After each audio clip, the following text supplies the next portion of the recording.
My name is Margaret Evans, but most people used to call me Officer Maggie.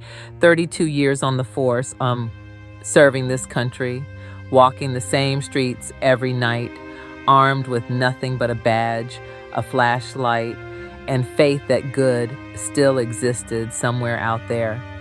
I've seen everything: broken homes, crying children, wives with bruises hiding under sunglasses, and I swore I'd protect them. What I didn't know was that one day I'd become one of them. I live now in a small, old wooden house at the edge of a quiet American town. Cracked windows, faded paint, and a mailbox that barely stands. But every corner whispers memories, painful ones. And tonight, I want to tell you my story. When I met Richard, my husband, I was 25. He was tall, confident, with that kind of charm that could melt any woman's heart. He worked construction, strong hands, deep voice, always in control. I thought he was my forever.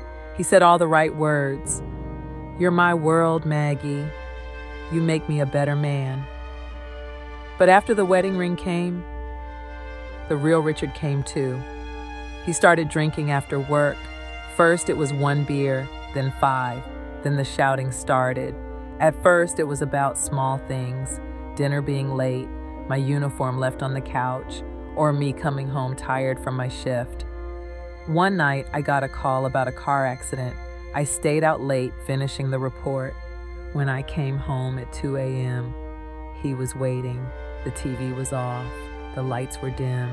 He didn't say a word, just threw a plate against the wall and screamed, "Do you love that badge more than your husband?" That was the first night he hit me. The second night, he apologized. The third, he blamed me.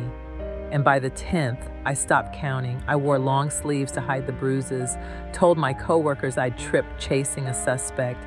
They believed me. I believed my own lies because admitting it meant facing how far I'd fallen. But I stayed because when you grow up in small-town America, you don't run away from marriage. You fix it, you pray, you pretend, even when pretending hurts more than staying. We had one son, Ethan, my sunshine, my little boy who used to run around the yard chasing fireflies, laughing like he owned the stars. Every time Richard yelled, Ethan would hide behind my legs and whisper, "Mommy, don't cry." I promised him I wouldn't, but children remember the things we try to forget. Years rolled by, the bruises faded, but the scars, they stayed inside. Then one winter morning, Richard collapsed, a heart attack, just like that. Gone. At the funeral, everyone called him a good man. They said he worked hard for his family.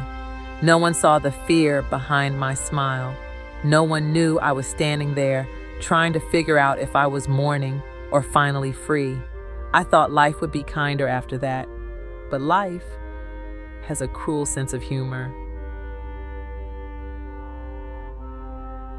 Ethan grew up restless. He dropped out of college, bounced between jobs, always chasing quick money. He started drinking too, just like his father. He'd come home smelling like cheap beer and anger. At first, I thought it was stress. Then came the shouting, then the hand across my face. The first time he slapped me, I froze. Not because of the pain, but because it felt like deja vu. I saw his father's ghost in his eyes. He didn't even apologize. He just said, "You've got savings, Mom. You don't need all that money sitting there while I'm drowning." I told him it wasn't about the money. It was about respect. He didn't care. He tore through my dresser drawers, grabbed my gold necklace, and even took the silver badge I kept from my retirement ceremony. That badge meant 30 years of my life, and he pawned it for a few $100s. One night, I refused to give him more cash. He pushed me into the wall, locked me inside my room, and said, "You need to learn to share, Mom." I sat there for hours, listening to his music blasting in the living room, my own son, my own blood, treating me like a burden. Then there was Clara, his wife, a sweet smile, soft voice, and a heart like ice. She came from a small town in Texas and knew exactly how to twist a story until it broke. She'd whisper to Ethan when I walked by, roll her eyes at dinner when I tried to speak, and soon she started telling neighbors I was losing my mind. She said I was forgetting things, that I wasn't safe alone. I overheard her once on the phone saying, "She's got a house, a pension, and no one to leave it to." You do the math. From that day, I never trusted another smile in that house again. She hid my mail, told me the bank called to verify ownership, and then suddenly, my savings were gone. I confronted them. Ethan yelled, Clara cried, fake tears, of course, and said, "We're just trying to help you, Mom. You're not young anymore." That night, I heard them arguing in the next room. Clara whispered, "We can't keep her here. What if she talks to someone?" And Ethan said, "She's not going anywhere. I'll handle it." A week later, they sold the house. My name was off the deed before I even knew it. When I found out, Ethan said, "It's just paperwork, Mom. You'll still live here." But 2 days later, I came home from a walk, and the locks were changed. I sat on the front porch, holding a plastic grocery bag with my pills and a family photo. It was raining. The house that once echoed with my laughter, my cooking, my prayers, was now silent. The next morning, my neighbor, Mrs. Jenkins, found me sitting there. She took me in. She's the reason I have this small rented room now. Peeling wallpaper, leaky faucet, tiny kitchen, but it's mine. No shouting, no slamming doors, just peace.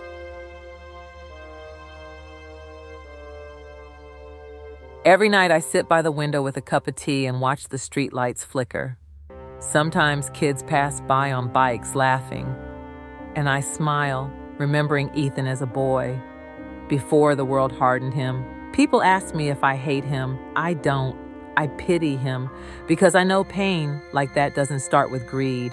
It starts with fear, with insecurity, with the need to control something, even if that something is your own mother. But I pray for him. And sometimes, when the wind blows just right, I swear I can still hear the sound of little Ethan laughing in the yard, chasing fireflies again. Maybe somewhere deep down, that boy still exists. I tell my story not for sympathy, but for truth. There are women like me all across America, mothers, veterans, nurses, officers, who've protected everyone but themselves, who've stayed silent behind closed doors because love or shame told them to. If you're one of them, hear me now. You don't have to be silent anymore. You don't owe anyone your suffering. You don't have to stay loyal to people who destroy your peace, because peace isn't something you find, it's something you choose, and I'm choosing mine. So now, when I finish my tea, I close my eyes and whisper a prayer. Not for the house I lost, not for the husband who broke me, not even for the son who betrayed me, but for the courage that kept me alive, because sometimes surviving isn't weakness, it's victory.